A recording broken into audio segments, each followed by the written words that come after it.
Telangana Pradesh Congress party అధ్యక్షులు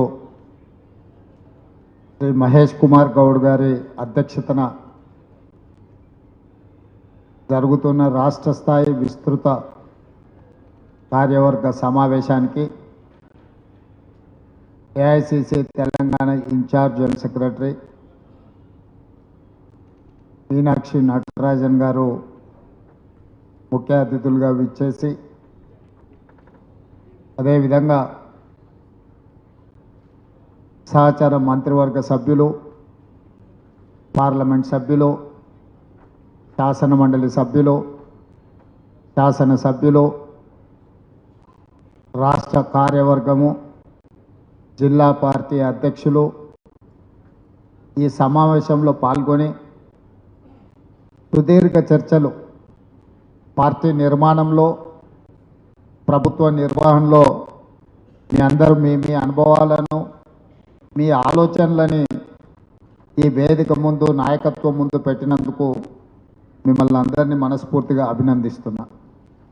అదేవిధంగా మన రాష్ట్రానికి ఎన్నికల సమయంలో శ్రీమతి దీపాదాస్ మున్షి గారు, మీనాక్షి నటరాజన్ గారు ఎన్నికల సందర్భంగా ఏఐసిసి అబ్జర్వర్స్గా ఇక్కడికి వచ్చి ఆనాడు ఎన్నికల సందర్భంగా టికెట్లు చాలామంది ఆశించిన టికెట్లు 119 మందికే ఇవ్వగలిగాం.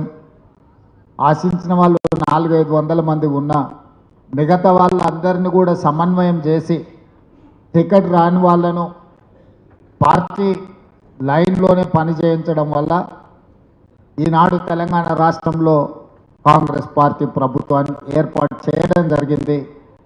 వారు ఆ అనుభవంతో ఈరోజు వారిని తెలంగాణ రాష్ట్రానికి ఇన్ఛార్జిగా శ్రీ మల్లికార్జున్ ఖర్గే గారు, శ్రీ రాహుల్ గాంధీ గారు నిర్ణయించి ఇక్కడికి పంపించడం జరిగింది.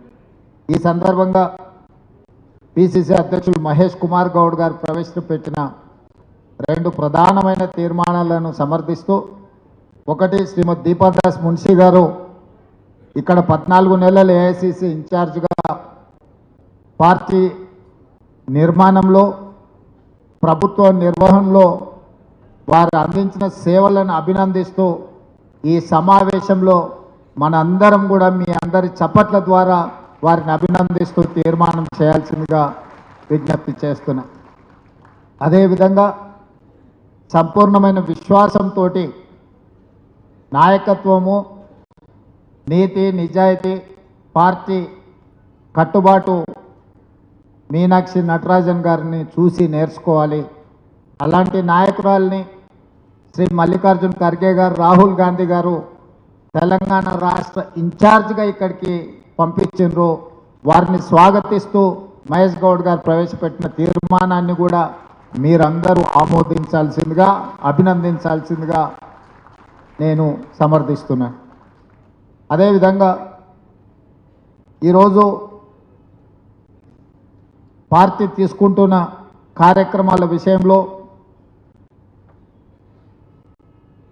ఈరోజు మన ప్రభుత్వం తీసుకుంటున్న నిర్ణయాలలో క్రియాశీలక పాత్ర పోషించాల్సింది ఈ సమావేశంలో ఉన్న కార్యవర్గ సభ్యులే. దీనికి సంబంధించి ఏఐసిసి ఇస్తున్న కార్యక్రమాలతో పాటు రాష్ట్ర ప్రభుత్వం తీసుకున్న నిర్ణయాలను ప్రజలకు తీసుకెళ్ళాలి. ఇది నిరంతర ప్రక్రియ. ఒక గంటనో, ఒక రోజో, ఒక నెలనో మనం పనిచేస్తే సమస్యలకు పరిష్కారం దొరుకుతుంది, అన్ని విషయాలు ప్రజలకు చేరుతాయని అనుకుంటే అది పొరపాటు.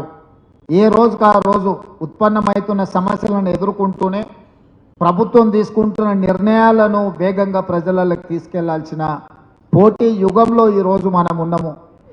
పదవులకు సంబంధించిన విషయంలో ప్రజల ఎన్నికల్లో నిలబడ్డప్పుడు పోటీలో నెగ్గడమే ప్రాధాన్యతతో ఒక రకమైన నిర్ణయాలు తీసుకున్నాం. ఆ రోజు పోటీలో ఉన్న ముఖ్యమైన నాయకులు, టికెట్లు ఆశించిన వాళ్లకు చాలా వరకు ఆ రోజు పార్టీ ఇచ్చిన వారికి ఏదైతే మాట ఇచ్చిండ్రో చాలా వరకు వాళ్ళందరినీ కూడా ప్రభుత్వం వచ్చిన తర్వాత ప్రభుత్వం యొక్క నియామకాలలో వారిని ముందు వరుసలో వారికి అవకాశాలు ఇచ్చినాం. అదేవిధంగా జిల్లా పార్టీ అధ్యక్షులుగా 4-5 సంవత్సరాలు 5-6 సంవత్సరాలు కూడా జిల్లా పార్టీ అధ్యక్షులుగా ప్రతిపక్షంలో ఉండి కేసులు ఎదుర్కొని ఇబ్బంది పడ్డ వాళ్ళందరినీ కూడా చాలా వరకు 70-80% జిల్లా పార్టీ అధ్యక్షులకు కూడా మనం నామినేటెడ్ పదవులు ఇవ్వడం జరిగింది. ఇదే కాదు, నేను పిసిసి అధ్యక్షుడిగా ఉన్నప్పుడు డిపార్ట్మెంట్స్ కానీ ఫ్రంటల్ ఆర్గనైజేషన్స్కు